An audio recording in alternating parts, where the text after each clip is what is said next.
Professeur Fauchier, bonjour. Bonjour.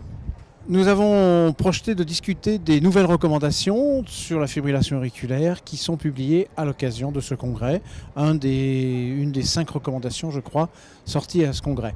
Sur la fibrillation auriculaire, il est évident qu'on va parler beaucoup d'anticoagulants. Alors, volontairement, j'aimerais mieux qu'on essaye de parler plutôt de rythmologie que d'anticoagulants. Et quels sont les points forts de ces recommandations en termes strictement rythmologiques? Alors pour ce qui concerne la stratégie antiarythmique, il est bien rappelé qu'elle passe après les anticoagulants et après le contrôle de la fréquence cardiaque. Et puis troisième point, on se pose la question de savoir quand est-ce qu'il faut envisager une stratégie de contrôle du rythme, rétablir le rythme sinusal. Il est bien rappelé que c'est quand on a des symptômes pénalisants que le patient pourra avoir une stratégie de contrôle du rythme. Et deuxième point, quand on pense que le rythme sinusal serait bénéfique, mais que c'est une cible accessible, ce qui est quand même tout le travail d'évaluation médicale. Pour ces patients, possibilité d'antiarythmique, possibilité de traitement par ablation. Il faut admettre que pour la plupart des patients, ça va être des antiarythmiques. Là, il n'y a pas de modification. En l'absence de cardiopathie, les antiarythmiques, à peu près tous peuvent être utilisés. Le sotalol pour les coronariens ou en cas d'hypertrophie. Et puis dès qu'on a de l'insuffisance cardiaque, on est limité à de l'amiodarone. Les possibilités de stratégie par ablation. L'élément nouveau, c'est qu'il est proposé que l'ablation puisse être envisagée en première ligne pour certains patients, presque au même niveau que les antiarythmiques, sur la base des préférences du patient, une fois qu'on lui a bien expliqué risque, bénéfice pour le résultat.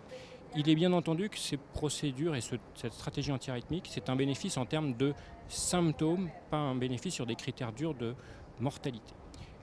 Il est rappelé qu'il y a ces différents produits, que l'ablation peut être envisagée, c'est un niveau de recommandation 2A, éventuellement même en première intention 2A pour certains patients, principalement quand il y a une fibrillation atriale paroxystique. Et puis pour les spécialistes, il est indiqué quelle procédure doit être réalisée, et c'est l'isolation des veines pulmonaires qui est l'élément majeur à obtenir.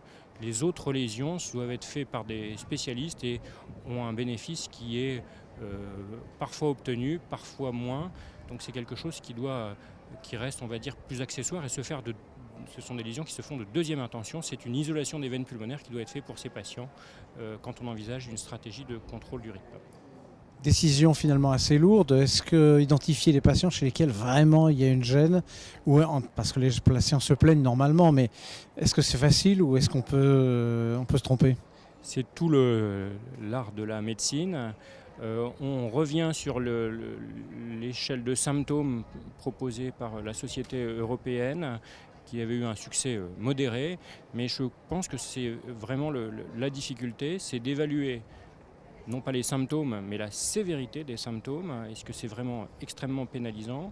Et deuxièmement, voir si ce rythme sinusal va pouvoir être maintenu sur une durée tout de même suffisante, et que ce ne soit pas juste un feu de paille. Vous parliez de l'ablation des veines pulmonaires. Est-ce qu'il y a eu des choses nouvelles depuis les dernières recommandations? Je ne sais pas de quand elles datent d'ailleurs. Les dernières recommandations dataient il y a eu une mise à jour qui était en 2012. Les éléments nouveaux sont plutôt des résultats négatifs en termes de grands essais. Il y a eu des innovations techniques, des nouvelles méthodes avec des résultats initialement prometteurs, et puis des grands essais, en particulier l'étude STAR-AF, randomisée, comparant isolation des veines pulmonaires comparée à des lésions complémentaires plus complexes qui, pour la fibrillation atriale persistante, n'ont pas montré de bénéfices objectifs avec les méthodes les plus complexes, voire même des résultats un peu moins bons. Donc ça a incité pour les recommandations à rester sur quelque chose d'assez standardisé, et pour le moment le plus simple paraît aussi le plus recommandable. On admet donc que notre patient est très gêné, qu'il le reste malgré les antiarythmiques, malgré une procédure d'ablation. Qu'est-ce qu'on fait?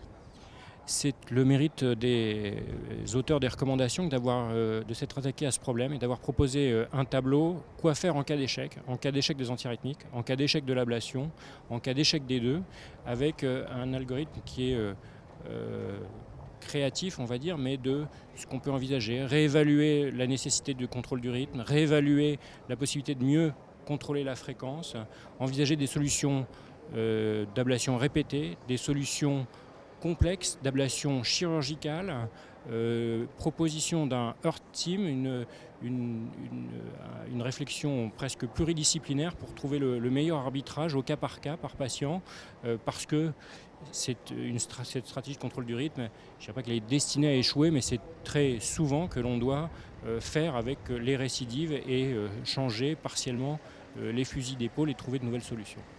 Pour rassurer ou inquiéter les cardiologues qui vont nous regarder, c'est quelque chose de fréquent, c'est multirésistance au traitement? On a l'impression que lorsque l'on envisage les traitements par ablation, il va y avoir deux groupes de patients, ceux qui sont quasiment définitivement tranquilles et qui vont pouvoir être tranquilles pendant plusieurs années sans surenchère thérapeutique. Et puis il va y avoir peut-être cette moitié de patients sur lesquels les rechutes sont destinées à revenir. Certaines ne sont pas vraiment gênantes, d'autres le sont. Et il faut avoir en tête les possibilités, les adaptations de chacun. Donc je dirais, il y a le problème de la fibrillation atriale associée à l'insuffisance cardiaque. Ce sont les patients qui deviennent plus fréquents, qui sont les plus symptomatiques, sur lesquels il y aurait possiblement le plus de bénéfices à avoir le rythme sinusal, mais pour lesquels les résultats ne sont pas forcément les meilleurs. Donc ça, la fibrillation atriale, insuffisance cardiaque, c'est beaucoup de patients pour lesquels il faut se préparer à avoir des ressources et des propositions à faire pour le patient. Sachant peut-être que le recrutement des rythmologues n'est pas le même que celui du cardiologue de ville et que vous en voyez plus. Oui, parce qu'on est aussi amené à avoir des patients insuffisants cardiaques graves dans beaucoup de centres et que la fibrillation atriale fait partie de la prise en charge de ces malades. Et se fixer des objectifs raisonnables et voir les bénéfices les plus importants qu'on peut obtenir sans perdre de vue la prévention des accidents vasculaires cérébraux, la prévention de l'insuffisance cardiaque, enfin la prévention des symptômes, plutôt que de se focaliser trop sur un aspect purement électrocardiographique. Pour conclure, des recommandations de bon niveau, intéressantes, pratiques, qu'on attendait. Est-ce qu'on attend autre chose?